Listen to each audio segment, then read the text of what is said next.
folks, I tell them exactly what we should do. Let's listen to Raila Odinga on what he said about the plan for tomorrow and also what the Interior Cabinet Secretary Kithure Kindiki is responding, saying.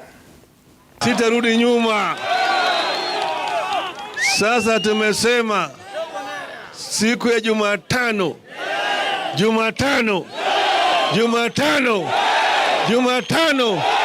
Mko tayari? Mko tayari? Tumesema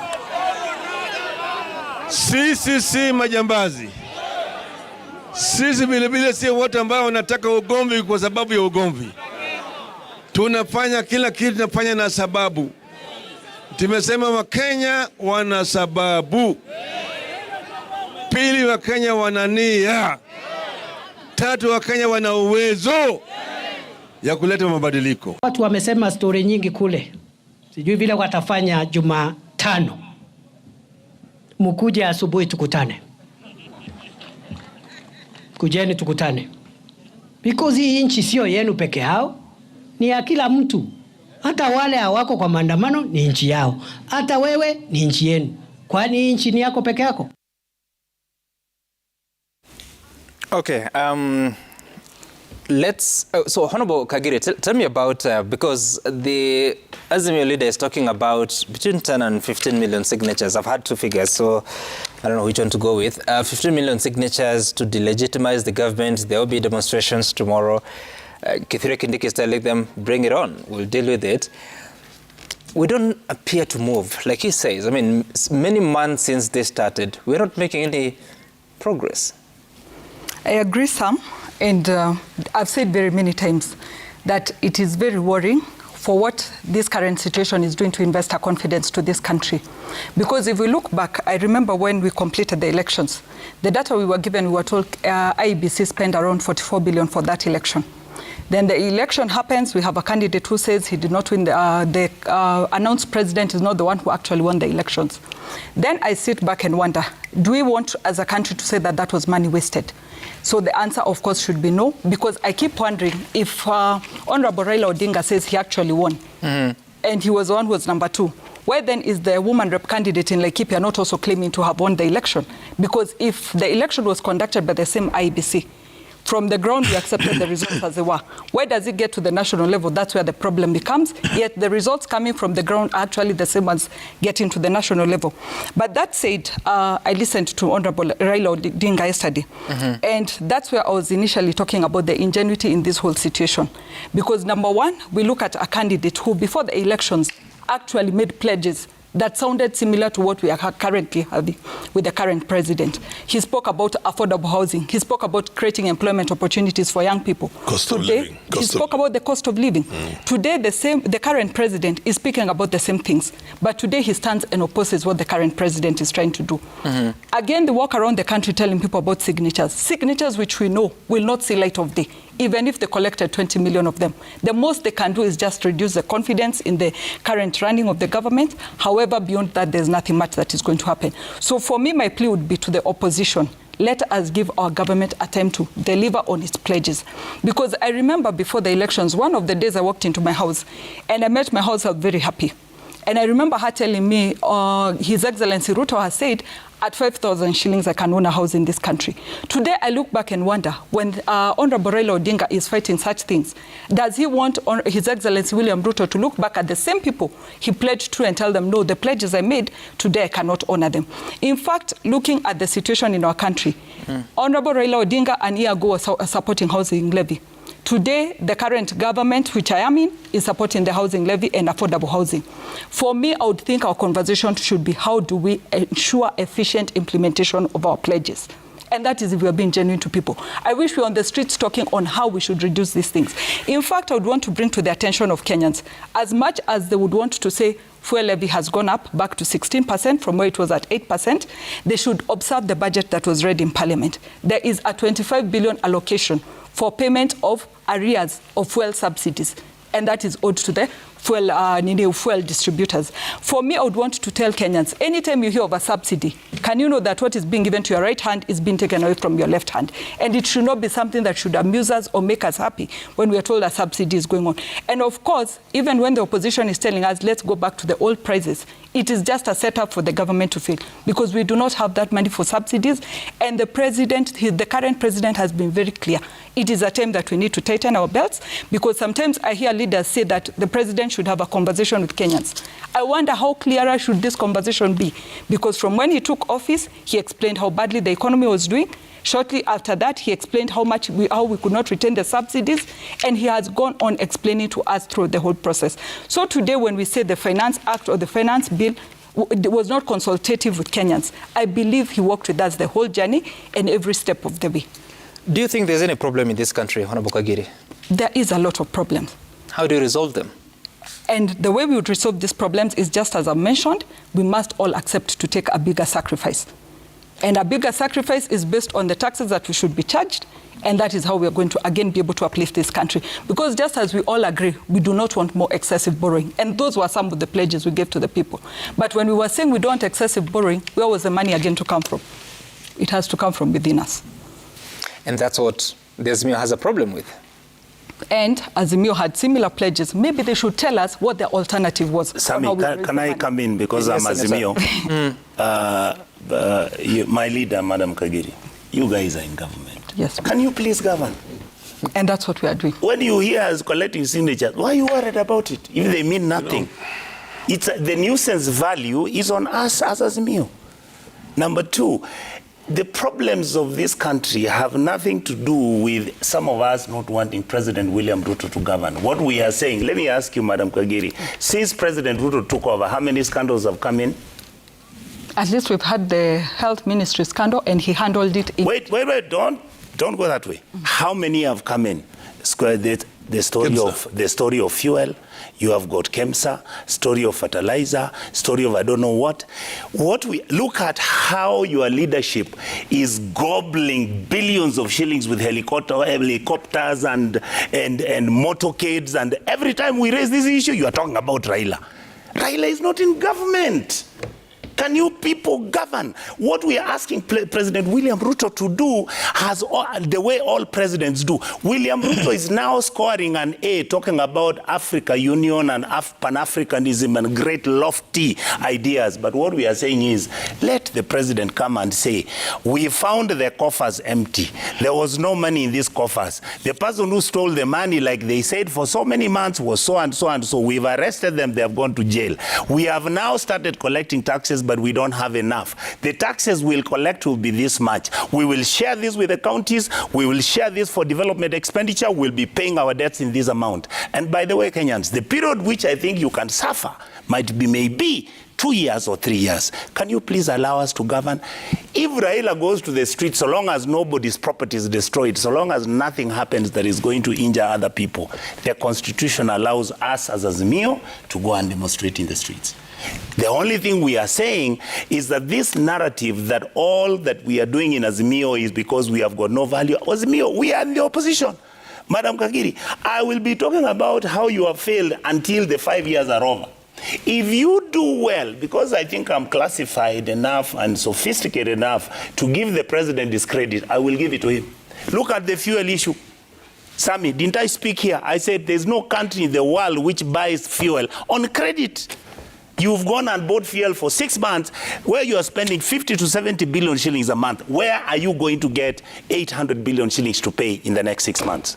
What is it that we must do to make sure that our government understands that there are very simple, basic economic strategies that you can bring on board so that everything is okay? You said maize flour was going to come down to 200 and you 10. Well, I mean, we are saying, whether Raila was saying that there will be housing levy, Raila said there will be subsidy or no subsidy. Raila is not the president. Let President William Ruto and Honorable Gachagua run the country. Stop threatening Kenyans. Stop saying all of us we are useless. Stop saying how they are the ones who know what to do in this country. Govern. Just allow me to respond. I want to hear Honorable. Please let the president govern. I'll get back to you for a right of reply. Honorable Cheng. Sam, it's true that Kenyans are hurting in so many ways. And this is historical. The hurting didn't start yesterday. It started like 2-3 years ago. And it's just not Kenyans. It's a global phenomenon. The economic recession, the slump down in economic activity has been bad for so many people. Tanzania, Uganda, the US, everywhere. People are grappling with very difficult situations in as far as earnings are concerned, in as far as cost of living is concerned. It's not just Kenyans' issue. And so we must accept that fact that most Kenyans don't feel this government yet. That's the truth. But how long has the government been in? It's just 9 months now. Almost 10. Yeah, 9 is almost 10, of course. 9 is next to 10. I mean, it's 10 months. So 9 is almost 10 months in the next 3 days, actually. So for me, one thing that I'm hoping happens in the next 1 to 3 months is because in the last 2 weeks, 3 weeks, I've been out there in the countryside, and I see the harvests are going to be very good. I just hope the government can assure the farmers of good prices for their products. If you go to Laikipia, where Honorable Kagiri comes from, the warus and the nyanyas, the tomatoes, the harvests are going to be very good, I can tell you. And I just hope that not have a situation where, again, farmers have to throw their products because we could not mop them up.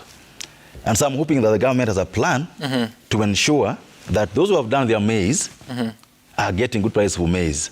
Those who have done their tomatoes are getting good prices for tomatoes. Those who have done their potatoes are getting... Because that's the only way you're going to handle the cost of living issue. That those who have put the energy in their farms or whichever else they're doing are able to get a good price for their products. So they're able to afford other things that they need to go by. Number 2 is that for a country to stabilize economically, there are some very serious fundamentals that must be present in a country. One of them is a predictable political environment, one that is peaceful, one that is secure for investments. Now, since our election last year, I don't think we've had a situation where an investor would come in and say, I want to put my money in the country. Because you don't know whether there will be an amendment on Thursday or Wednesday or Friday. You don't know whether things are going to go right or wrong. Is that the only problem? I've said that there are a number of things. It is discouraging investors. I've said a number of things. So I'm just mentioning the first one. That there are a couple of things, I call them fundamentals, that are necessary for a country to stabilize economically. One of them I've said is political stability and security. Number 2 is what Mbonyonka has talked about. If investments will not go up in smoke of corruption, you're not going to be asked to pay an arm and a leg to invest in the country. And I think a number of things are being done to ensure that the country is secure. 2, a number of things are being done by concerned institutions to ensure that we deal with the corruption, which for me is endemic. And I don't think I would give the current government even a 2% on dealing with corruption. We've not dealt with it at all. Perpetuating, because he accuses them of perpetuating. No. I have no facts about perpetuation, but at least I'm so clear-minded that we are not fighting corruption the right way. We are not giving it our all. No one knows whether EACC still works to fight corruption or not. And so there are a couple of things that we need to have in this country to convince everyone who wants to be convinced that we're on the right path. And so when Raila says things are not bad, all of us agree. Things are not good. They think things are not good. Yeah. All of us agree. But there are efforts being put to ensure that things are changing. What I don't agree with personally is the idea that we will use the bad situation in the country to continue prosecuting a lost election. For me, that's my problem. Because I don't think the grievances that we are dealing with, the president knows them. He knows that Kenyans are hurting. Okay. But continuing to perpetuate the issue of election results that were dealt with conclusively by the courts and the IBC in the idea of cost of living, in the idea of the fuel prices, in the idea of housing levy, for me, it's wrong. All right. And so I would say this in terms of the issue of signatures, that, yes, you will collect signatures, 15 million, 10 million. You will, in quotes, delegitimize the government. But it remains the government. I've said on this set before, Sam, that as a Kenyan, my duty as a Kenyan is to support my country all the time, and my president when he deserves it. I believe that the president of Kenya today deserves our support, at least, as Sam Bunyonga has said, up to medium term. If midterm, 2.5 years from now, we cannot see change happening, then even me will hear me talk differently. Okay. But for now, I believe that we owe him our support to ensure that the things he promised, the trajectory he has taken, if he can change the country, the better for us. If he doesn't, then we tell him this is not working. I hear Honorable Cheng, and I want us to conclude, but Honorable Farah Maalim, again, we're very good at explaining what the problem is, but in finding that solution, we're not as generous. So, do you have any thoughts of what can be done at this point? You know, the role of a government is to grow the economy, take care of the public services, that's the civil servants and the rest of it, take care of certain very important functions that all governments do. The way to grow the economy is a number of ways. You become a bastion for investments. You develop the low-hanging fruits like, certain sectors of the economy that are cash crops. And I think there is an element of process towards that. We have to revive our coffee sector, our tea sector, our pyrethrum sector, our livestock sector for the benefit of this country. Today, I think what we should be talking about ourselves as Kenyans in a bipartisan form is how to help our farmers, how to help this country become a bigger economy. And that we can do it without having to play politics for the longest. We are right now complaining about taxations. But if the economy grows, as UDA government puts it, they come and found your coffers, as Onyonka puts it, depleted. They come and found that we have overborrowed. That, of course, everybody knows. That Uhuru's 10 years was the most reckless overborrowing this country has ever faced. We left the debt, both external and domestic, at 1.7 trillion. Today, we are back to 9-point-something trillion. And one of the reasons the UDA people tell us is that when we came in, it was empty coffers. We had to borrow. Otherwise, our civil servants were not going to be paid the salaries. And a lot of vital national security was going to be a problem. And we are facing certain threats and challenges, Al-Shabaab and the rest of it, that essentially we cannot afford to play with. Now, taxation, in my opinion, UDA government, through none other than the president and his deputy, in my opinion, they should forget about the politics, allow anybody else to play the politics, be out there to tell the nation, look, these are the challenges we have, and we want to carry you along. We're putting this, as Onyonka put it, this additional taxes, because failing to put this means we either borrow or have an option, or we fail in our financial obligations. And in which case, if we fail in our financial obligations, we fail to service some of those loans, we default, then of course we're going to be relegated in terms of and once you're relegated, you basically, it's just like a public auction. A government is very close to a corporation. You see what I mean? If you don't manage a corporation very well and the corporation is not doing very well, then you'll be auctioned. And then the auctioning means everybody will come and take a piece of you. One will take the hand, another will take the leg, and everybody for nothing.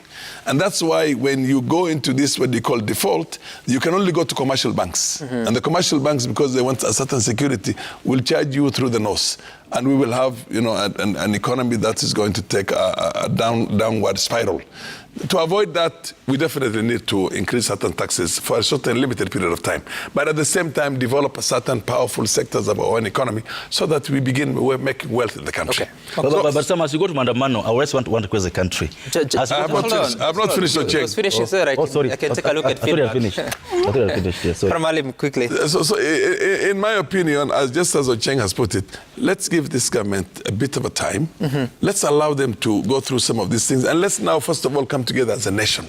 As a nation, because whether you're in the opposition or we are in the government side, for the economy to do good is good for everybody. Okay, let's take a look at feedback quickly at Citizen TV Kenya. Sam Gituku, the hashtag to use is daybreak. We're eating into the time of the next show, so let's take a look at that. Sam, you must allow me to. And Magwas, you're saying the only way we are going to end electoral malpractices in Kenya is to adopt the USA system of election. Otherwise, IBC bipartisan selection remains hot air. Ooh, you want an electoral college? Okay. Franco Rinde, Onyonka is insincere. It's not about choosing friends, it's the discipline. Political party discipline is lacking in Kenya. It's sad that people whose hands have been oiled can also take time to lecture us around after passing the Punitive Finance Act.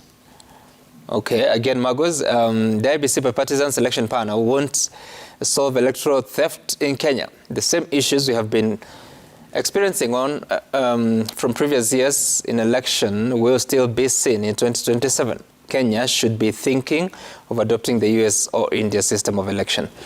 Okay, Honorable Edwin Kosgei, considering the sensitivity of electoral processes in Kenya, IBC selection process remains an emotive agenda. The President and the Azimio must eat a humble pie and sit to dialogue. We need to constitute IBC ahead of looming by-elections and boundaries review.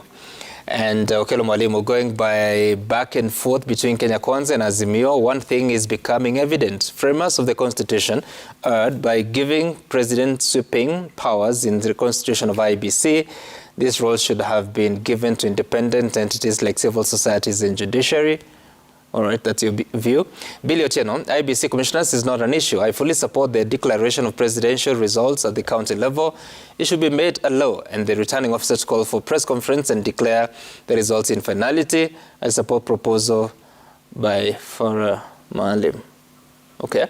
Let me tell Onyonka that even if elections in Kenya are held today by an external independent body and anybody else wins other than Raila, believe you me, he will always have a reason to dispute it, however credible it may be. So let us move on, whichever way. That is Julius Cherry. I guess that's Cheriot. Kiptoo Ruto, while peaceful protests are a democratic right, deliberately disrupting government business in the CBD causes unnecessary inconvenience to citizens and hampers essential services. It's crucial for leaders to find alternative ways to express concerns without hindering public life. That's Kiptoo Ruto. Now, I have 30 seconds for Jen Kagiri. You wanted to respond. For me? Yes, Senator.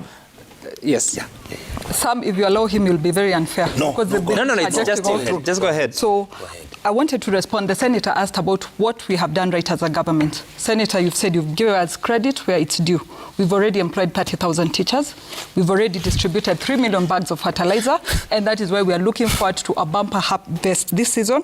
We already launched the Hustler Fund, and I believe these are small steps we are taking towards great success. And as you were speaking, Senator, I found myself remembering in 2013 I lost an election. And I remember I stayed away to allow the woman representative who won to actually progress my county so that the day I would be elected, I would find it at a better position. Today, I would humbly request anybody who supports Honorable Raila Odinga, kindly allow His Excellency William Ruto to do his work, deliver for this country, so that one day we wake up to a situation like the one of His Excellency Mwai Kibaki, where we used to say he left the country at a better place. So allow us to work, to deliver, so that even if your future candidate ever wins, he'll find the country in a better position. And finally, allow me to say, there's a book called Good to Great. I believe His Excellency William Ruto is not looking for good, he's looking for great. And good is an enemy of great. So let me say, in greatness, you have to have a very clear vision, which he has. He has a very good team. And finally, he has to have extreme discipline. And I believe that's why he's going to tackle corruption to ensure our government is successful. Thank you. Okay. Allow me, that's the final word. Honorable Farah Maalim, thank you so much. MP Dadab, Honorable Jen Kagiri, Laikipia Woman Representative, Senator Richard Onyonka, Kisii County, and David Ocheng, Ugenya constituency. Thank you all for making time for us. Up next is Matters Social. Bye for now. My name is Sam Gituku. See you again soon.